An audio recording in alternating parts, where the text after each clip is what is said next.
안녕하세요. 피텍 항존지 교육 세 번째 시간입니다. 오늘은 사도신경과 장로의 신조에 대해서 함께 공부해 보고자 합니다. 먼저 기도하시겠습니다. 하나님 감사합니다. 오늘의 시간도 주님께 드립니다. 우리가 항존 직분자로 세워지는 과정 속에서 가장 먼저 구약과 신약의 성경 말씀을 공부하게 하시고, 그리고 항존 직분자가 무엇인지, 그리고 그 지도력에 대해서 우리가 어떻게 품고 가야 하는지 주님께서 알려주시니 감사합니다. 오늘의 배울 말씀도 참으로 귀한 말씀이오니 주님께서 우리를 항존 직분자로 세워주신 그 의미를 생각하며 오늘도 부르심에 합당한 삶을 살아가고자 애쓰는 우리 모든 항존 직분자들 되게 도와주시옵소서. 감사드리며 예수님의 이름으로 기도드립니다. 아멘. 교재 42페이지를 보시겠습니다. 42페이지를 보시면 말씀이 나오죠. 마태복음 16장 16절부터 18절까지 말씀이 오늘 본문인데 화면을 보시면서 함께 같이 읽도록 하겠습니다. 시몬 베드로가 대답하여 이르되 주는 그리스도시요 살아계신 하나님의 아들이시니이다. 예수께서 대답하여 이르시되 바요나 시몬아 내가 복이 있도다. 이를 내게 알게 한 이는 혈육이 아니요 하늘에 계신 내 아버지시니라. 또 내가 내게 이르노니 너는 베드로라. 내가 이 반석 위에 내 교회를 세우리니 음부의 권세가 이기지 못하리라. 아멘. 42페이지 강의 듣기를 보겠습니다. 여기 주기도문과 십계명에 대한 얘기가 나오는데요. 그렇습니다. 주기도문과 십계명은 성경 본문에 기록되어 있습니다. 주기도문은 마태복음 6장 9절에서 13절에 기록되어 있고요. 그리고 누가복음 11장 2절부터 4절에도 다소 축약된 주기도문이 기록되어 있습니다. 그 십계명은 출애굽기 20장 1절부터 17절 말씀 안에 기록되어 있고요. 그리고 신명기 5장 6절부터 21절 안에도 십계명이 기록되어져 있습니다. 그런데 사도신경은 성경에 기록된 곳이 있는가? 사실 성경에 기록된 곳은 없습니다. 그렇다면 왜 그렇게 교회가 사도신경에 대해서 중요시 여기면서 매 예배 때마다 신앙을 고백하고 있는가? 그것을 오늘 살펴보고자 합니다. 자, 사도신경은 왜 이렇게 중요한가? 43페이지 보시면 두 번째 줄 정도에 나오죠. 사도신경은 사도적 신앙을 고백하는 것이다 라고 말씀합니다. 그래서 쭉 정리해보자면 사도신경은 교회의 산물입니다. 그리고 삼위일체 신앙을 고백하는 것입니다. 그리고 하나님의 계시에 대한 인간의 응답이라고 볼 수가 있습니다. 일방적인 하나님의 계시가 아니라 인간이 거기에 응답하는 이 관계, 바로 사도신경이 그 뜻을 담고 있다고 볼 수가 있습니다. 우리 사도신경을 왜 고백하는가? 1번, 큰 1번을 보시면 두 번째 줄 보실까요? 우리의 믿음은 고백되어질 때의 참 믿음이 되기 때문이다 라고 정리하고 있습니다. 그렇습니다. 믿음은 가지고만 있어서 되는 것이 아니라 고백될 때 참 믿음이 되는 것이죠. 우스갯소리로 어떤 사람이 선을 한 100번 봤다고 합니다. 그런데 결혼을 못했다고 해요. 왜 그럴까요? 항상 좋아는 했지만 고백을 하지 못했기 때문이죠. 내가 너를 좋아한다. 난 당신과 결혼하고 싶다.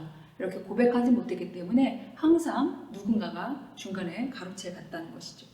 우스갯소리입니다만 어쨌든 마음에 품고 있는 것을 우리가 밖으로 고백하지 않으면 그 사람이 나를 정말로 좋아하는지 아닌지 알 수가 없는 것이죠. 하나님께서도 우리의 고백을 받으시는 것을 기뻐하십니다.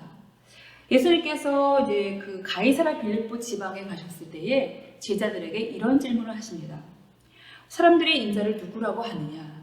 근데 사실상 예수님께서 궁금하셨던 질문은 사람들이 나를 뭐라고 부르냐 이것보다는 제자 너희들이 나를 누구라고 생각하고 있느냐, 이것이 바로 더 핵심적인 질문이셨죠. 그래서 그 다음에 이어서 질문하신 것이 너희는 나를 누구라 하느냐 였습니다. 이때 베드로가 아주 대단한 신앙 고백을 하지요. 우리가 아까 읽었던 본문 마태복음 16장 16절에 고백을 합니다. 주는 그리스도시요 살아계신 하나님의 아들이십니다. 자, 예수님께서는 베드로의 믿음을 어떻게 하셨습니까? 입으로 고백하게 이끌어내신 것이죠.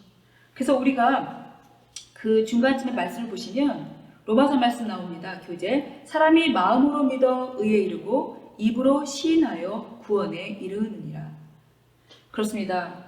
마음으로 믿었으면 그것을 입으로 시인하여야지만 결국은 구원에 이른다라고까지 말씀할 정도로 그만큼 입으로의 고백을 중요시 여기고 있는 것입니다. 이것을 정리해보자면 화면에서처럼 마음으로 믿고 입으로 고백하고 입으로 고백한 것에서는 바로 책임이 따르겠죠.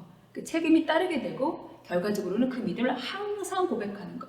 한 번 일회성으로 끝나는 것이 아니라 항상 고백함으로 말미암아 나의 삶을 늘 그리스도인으로 책임지고 사는 삶.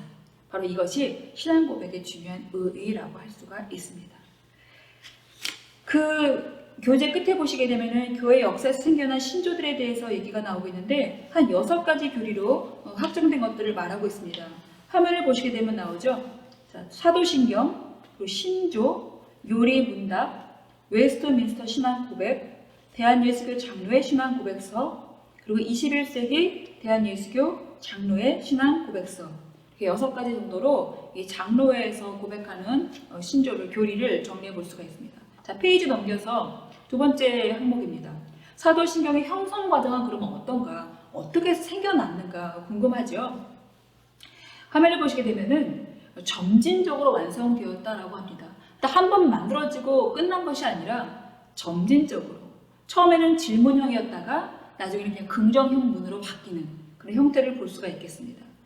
우리가 방금 살펴본 말씀처럼 베드로의 신앙 고백이 마태복음 16장 16절부터 18절 사이에 나오고 있지요. 그리고 거기에 또 하나 예수님의 명령이 덧붙입니다. 예수님의 명령은 마태복음 28장 19절에서 볼 수가 있습니다. 그러므로 너희는 가서 모든 민족을 제자로 삼아 아버지와 아들과 성령의 이름으로 세례를 베풀고 내가 너희에게 분부한 모든 것을 가르쳐 지키게 하라. 볼지어다 내가 세상 끝날까지 너희와 항상 함께 있으리라 하시니라. 그리고 이 말씀에 근거하여 결과적으로는 이렇게 질문합니다. 성부 하나님을 믿습니까? 성자 예수 그리스도를 믿습니까? 성령을 믿습니까? 여기 지금 삼위일체 하나님께서 하나님이 그대로 나오고 있죠, 이 본문에. 그래서 이렇게 믿습니까? 질문하고 나서 그 고백하는 사람이 네 믿습니다 이렇게 하게 되면요 바로 세례를 받을 수 있는 그런 상황이었습니다. 자, 그런데 이것이 어떻게 변화되는가? 그 다음 페이지입니다. 이제 영지주의라는 이단이 출현하게 됩니다. 그래서 창조주 하나님을 부인하는 겁니다. 물질 세계와 영의 세계를 구분하게 되면서 창조주 하나님을 부인하다 보니까 이때 어떻게 신앙고백이 바뀌냐면 그냥 성부 하나님을 믿습니까 해서 그 앞에 천지를 창조하신 하나님을 믿습니까 이렇게 바뀝니다. 그래서 이런 식으로 계속적으로 질문 형태에서 그 이단들이 나오면서 부인했던 부분들을 계속적으로 참으로 진리로 만들기 위해서 계속적으로 약간 덧붙여지면서 이런 식으로 변한다는 것이죠. 그래서 세 가지로 중요하게 이 사도신경이 정립된 그 이유를 얘기하고 있는데, 자, 이것이 왜 이렇게 필요했는가? 첫 번째, 세례를 베풀 때에 문답의 표준이 필요했기 때문에, 그러니까 이단과 구별되는 세례를 줄 때 문답의 표준이 필요했기 때문에 바로 이 사도신경이 점점점 변하게 되었다라고 볼 수가 있고요. 두 번째로는 자녀들의 신앙 교육을 위해서 이 성경의 요점을 요약할 필요가 있었습니다. 그러니까 성경은 내가 알고 멈추는 것이 아니라 계속 자녀들에게 계속적으로 이어져 계승해 가야 되는 것이죠. 계속적으로 가르쳐야 되는 것입니다. 그래서 신명기 6장 4절에서 9절 말씀이 중요하죠. 쉐마 말씀. 자녀들에게 뭐 앉으나 서나 나갈 때나 들어올 때나 뭐 이마에도 쓰고 뭐 손목에도 새기고 집 문 밖에 다 기록될 정도로 가르쳐야 되는 바로 그것이 성경의 말씀이 어떤 것처럼 바로 자녀들의 신앙 교육을 위해서 매우 중요했다라고 보고 있고요. 세 번째로는 이단을 배격하고 물리치기 위해서 이렇게 사도신경을 정립해 나갈 필요가 있었다는 것입니다. 교리도 마찬가지고요. 표에 보시게 되면은 마로시온이라는 이단은 동정녀 탄생을 부인했습니다. 예수님께서는 하나님이시기 때문에 인간의 육신의 모습으로 그냥 나올 수가 없는 죄가 없으신 분이기 때문에요. 동정녀의 몸으로 태어나야 됐었거든요. 그렇지만 마르시오는 그걸 부정했습니다. 그리고 영지주의는 아까 마찬가지로 계속 몸의 부활을 부인했죠. 그래서 계속적인 이 사도신경이 점차 확증되는 걸로 가는 게 뭐냐면 바로 몸의 부활을 강조하고 있고요. 그 다음에 죄를 용서받는 것과 이런 게 덧붙여지고 있고요. 그리고 거룩함, 공교회와 이런 것들이 계속 덧붙여지고 있다는 것입니다. 이런 식으로 해서 지금의 사도신경이 형성되게 된 것입니다.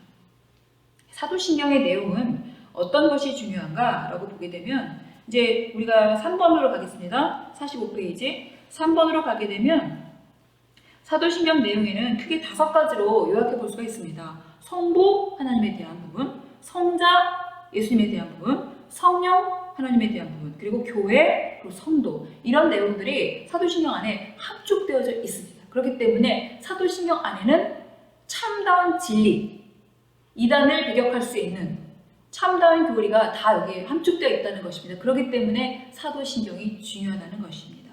자, 우리가 표를 보시게 되면은 성부 하나님을 고백하는 부분이 나오죠. 그러니까 우주의 주인이시고 또 내 생명의 주인이신 하나님, 내 모든 것은 다 하나님의 것이다. 이런 고백들이 가장 먼저 나옵니다. 그래서 전능하사 천지를 만드신 하나님 이렇게 시작하고 있죠. 그것이 첫 번째고요. 또 성자 예수 그리스도를 고백하고 있는데 첫 번째로는 독생자이신 하나님의 독생자 주 예수 그리스도라는 것을 고백합니다.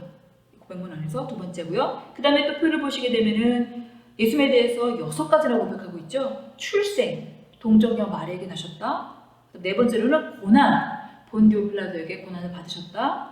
죽음, 십자가에 못 박혀 죽으셨다.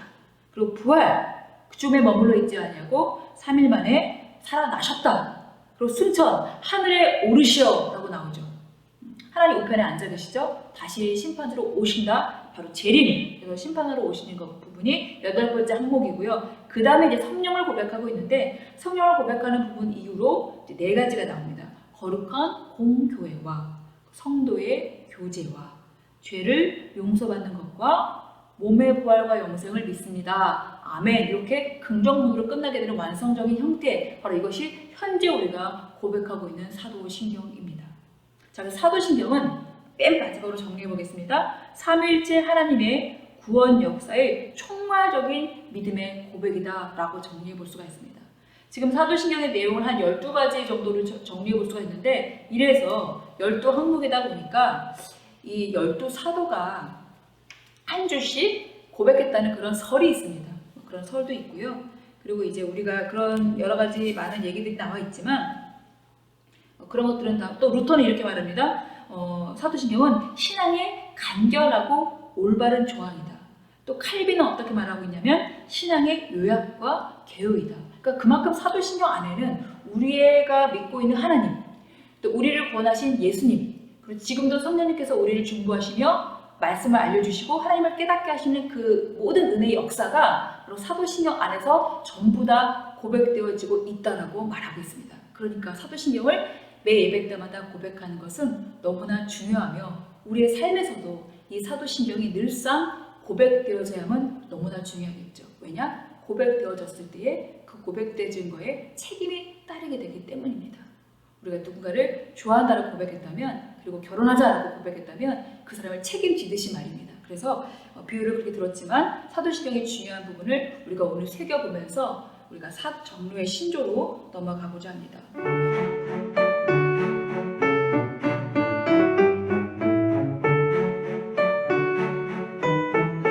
자, 다음 배울 항목은 짧아요. 장로의 신조인데 책 페이지 49페이지입니다. 49페이지고요. 성경 말씀을 한번 같이 읽어보겠습니다. 골로새서 2장 1절부터 3절까지 말씀입니다. 내가 너희와 라우디게아에 있는 자들과 무릇 내 육신의 얼굴을 보지 못한 자들을 위하여 얼마나 힘쓰는지를 너희가 알기를 원하노니 이는 그들로 마음의 위안을 받고 사랑 안에서 연합하여 확실한 이해의 모든 풍성함과 하나님의 비밀인 그리스도를 깨닫게 하려 함이니 그 안에는 지혜와 지식의 모든 보화가 감추어져 있느니라. 아멘. 장로의 신조에 대해서 교재를 보시게 되면 한번 넘어가 보실까요? 신조란 과연 무엇일까? 신조, 여기 보면 크리드라고 하죠. 라틴어에서 나왔습니다. 내가 믿는다. 크레도. 예전에 남성 중창단 이름이 크레도였던 적이 있었는데 우리의 신앙을 고백하는 것인데 누가 믿는가? 내가 믿는다.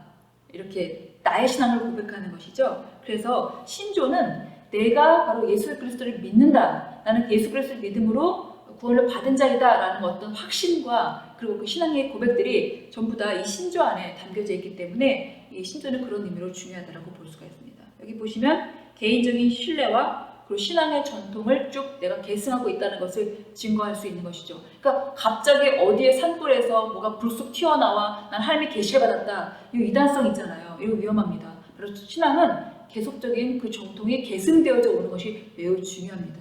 그래서 이 신조가 우리에게도 중요한 의의를 갖고 있는데요. 초대교회 신조의 의의가 있습니다. 초대교회 신조의 의의를 두 가지로 한번 정리해 보고자 합니다. 첫 번째로는 기독교 신앙으로 개종한 사람들을 가르치기 위해서.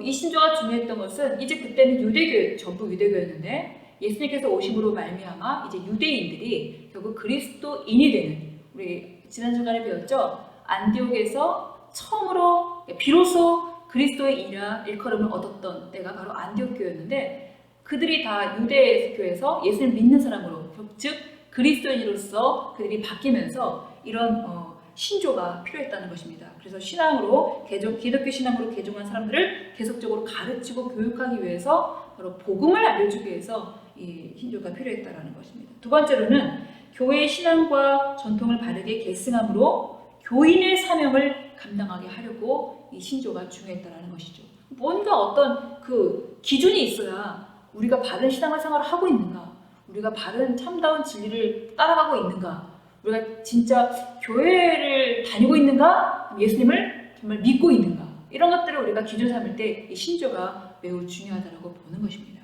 그래서 진리를 가르치는 상징이다라고까지 정리하고 있습니다.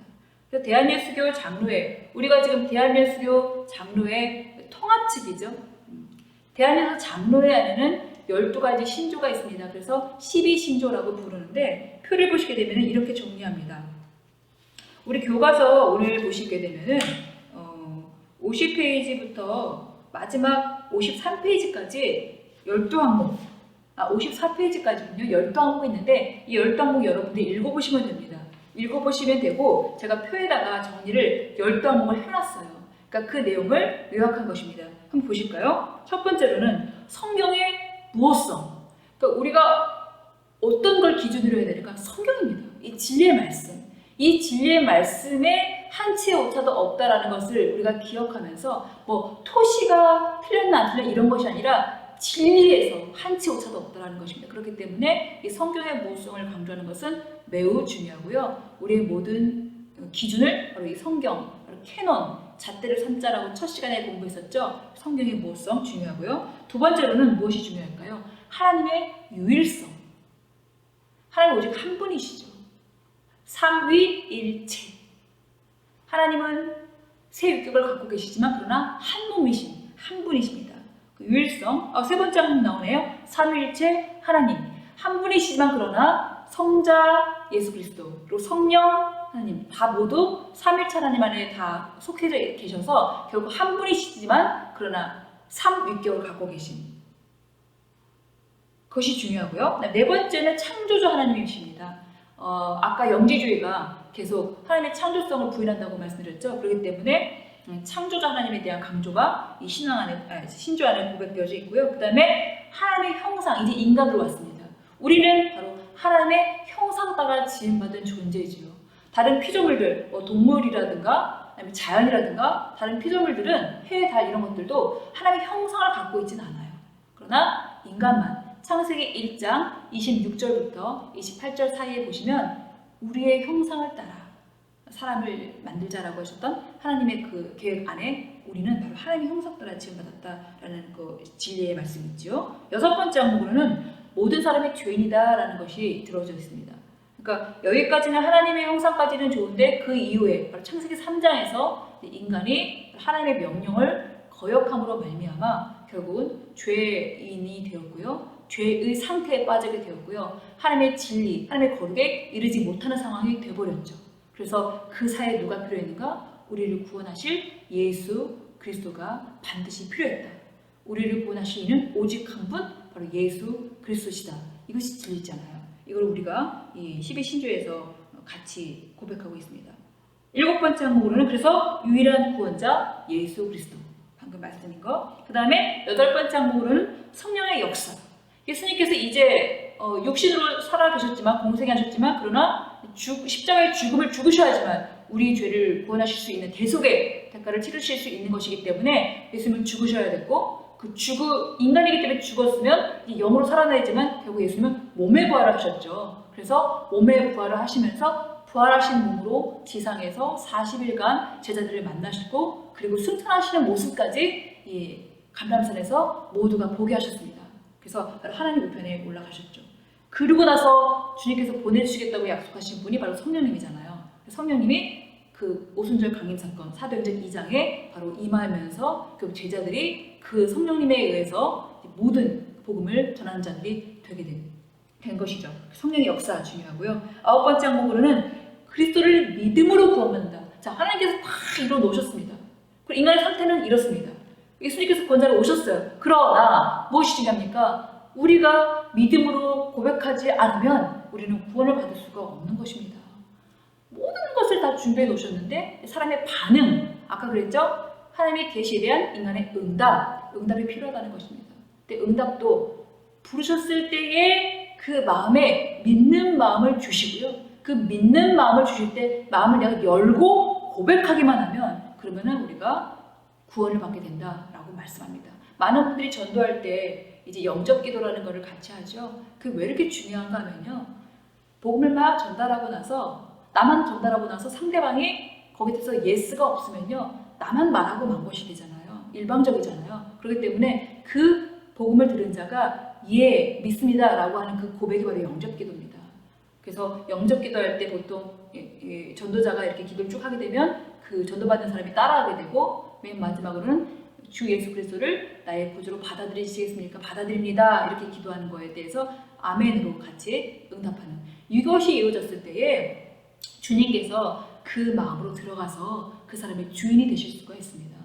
그 우리 요한계시록 3장 20절에 나오죠. 누구든지 그 문을 예수께서 두드리고 계시잖아요. 밖에서 두드리고 계시는데 그 안에서 문을 열지 않으면 예수님께서 들어가실 수가 없습니다. 그래서 그 말씀을 우리가 생각하면서 밖에서 문을 두드리고 계시는 예수님 손잡이 밖에 없어요. 누가 문을 열습니까? 바로 내가 문을 열 수가 있는 것이죠. 그것이 바로 오늘 9번째 항목 그리스도를 믿음으로 구원을 받는다. 그리고 10번째 항목은 무엇입니까? 그렇게 구원받은 자가 이제 예배 때마다 매 예배 때마다 자기 신앙을 고백하는 것이 바로 이 세례와 성찬이에요. 그래서 세례 받은 자만 성찬에 참여할 수가 있는데 세례와 성찬이 바로 이 안에 내가 진정한 그리스도인이다 라고 고백하는 부분에 대한 실질적인 표현이 바로 이 세례와 성찬이기 때문에 이것이 있고요. 11번째는 신자의 본분에 대해서 들어있습니다. 신자의 본분에 대해서 들어있는데 11번째 항목 보시면 신자의 본분은 이제 입교해서 교회에 들어와서 서로 교제하고 그리고 이런 세례와 성찬을 받고요. 그리고 법례를 지키고 주의 법에 복종하며 항상 기도하고 주의를 거룩히 지키고 그다음에 또 주의 말씀으로 설교함을 자세히 듣고 또 헌금하고 그리스도의 마음으로 동일한 마음을 나누고 또 이런 식으로 또 주님께 영광 돌리고 또 주님께서 우리에게 나타나심을 기다리는 이런 신앙적인 모습 이런 것이 바로 신자의 본분 안에 들어있고요. 마지막에 부활과 심판이 12번째 항목인데요. 죽은 자가 마지막 날에 부활함을 얻고 그리스도의 심판하시는 보좌 앞에서 이 세상에서 성악간에 행한 바를 따라 보응을 받을 것이다. 그리스도를 믿고 복종하는 자는 현저히 사함을 얻고 영광 중에 영접을 받을 것이다. 이렇게 12번째 항목으로 부활과 심판에 대해서 12신조에 나타나 있습니다. 여러분 이 사도신경과 이 대한예수교 장로의 12신조에 대해서 오늘 공부하면서 나는 지금 어떻게 내가 신앙생활을 하고 있었는가 다시 돌아볼 필요가 있어요. 조금 더 잡아지지 않습니까? 바로 이런 것 때문에 사도신경이 필요했고 이런 것 때문에 교리가 필요했고 이런 것 때문에 신조가 필요한 것이구나. 내가 이 교회 공동체 안에 소속되어져서 내가 이것을 딱 기준으로 삼고 신앙생활을 해나가고 또 삶에서 거룩한 삶을 살아나갈 때에 그때 내가 진정 하나님의 자녀다운 삶을 살아갈 수가 있는 어떤 지침을 얻고 가겠구나. 그리고 그렇게 살 수 있겠구나. 오늘 그걸 다짐하는 시간이 되면 오늘은 여러분들 공부를 잘한 것입니다. 그래서 우리가 오늘 그 마지막으로 이제 사도신경에 대한 부분을 한번 여러분들이 쭉 정리해 보실 것이고요. 그 다음에 12신조에 대한 것을 한번 정리해 보실 것인데 두 가지를 제가 과제물로 드릴 테니까 또 과제물 2가지 받으시고 주중에 한번 살펴보시면서 제출해 주시면 되겠습니다. 그리고 여러분들 독서 과제 하고 계시죠? 첫 번째 책 하나 읽으셔서 다음 주에는 제출해 주셔야 됩니다. 독후감. 네, 수고하셨습니다. 기도하고 마치겠습니다. 하나님 감사합니다. 사도신경과 장로의 신조에 대해서 공부하면서 참 우리가 얼마나 기준을 삼으면서 주님을 믿지 못했는지를 돌아보게 하시니 감사합니다. 우리가 주님 믿는다라고 하는 거 되게 쉽게 믿었지만 그러나 쉽게 믿다 보니 또 우리의 삶도 그렇게 또 쉽게 흐트러질 때가 많았습니다. 오늘 사도신경과 12신조를 공부하면서 나의 믿음은 입으로 고백되어질 때에 참 믿음이 되는 것이구나. 그리고 입으로 고백되어질 때 거기에 대한 책임이 따르는구나. 그리고 책임에 따를 때에 내가 바로 예수님 믿는 사람으로 바른 그리스도인으로 살아갈 수가 있겠구나. 내가 항존 직분자로 세워진 이유가 바로 이런 것 때문이구나. 오늘 깨달은 시간이 되었다면 주님 감사드립니다. 주님 또한 그리고 우리가 정말 주님과 함께 더불어 이 신앙생활을 해나갈 때에 항상 기준을 말씀으로 삼게 하시고 우리 하나님 항상 정말 주님께서 주시는 그 귀한 말씀을 우리가 깨닫게 하시고 또 우리의 구원자로 오신 예수님에 대한 정말 그 감사와 기쁨과 감격을 우리가 잃지 않고 살아가게 도와주시고 늘 성령 하나님께서 우리를 도우심으로 말미암아 우리가 하나님을 더욱더 믿게 되고 그리고 예수님을 우리가 통해서 구원받았다는 그 확신과 그 증거가 우리 삶에 더욱더 뿌리내릴 수가 있사오니 이 믿음을 가지고 아직도 믿지 못하는 많은 이들에게 이 귀한 복음을 전할 수 있는 그런 참된 주님의 제자들, 참된 주님의 증인들, 그리고 우리 교회의 귀한 항존 직분자들 될 수 있도록 인도하여 주시옵소서. 감사드리며 예수님의 이름으로 기도드립니다.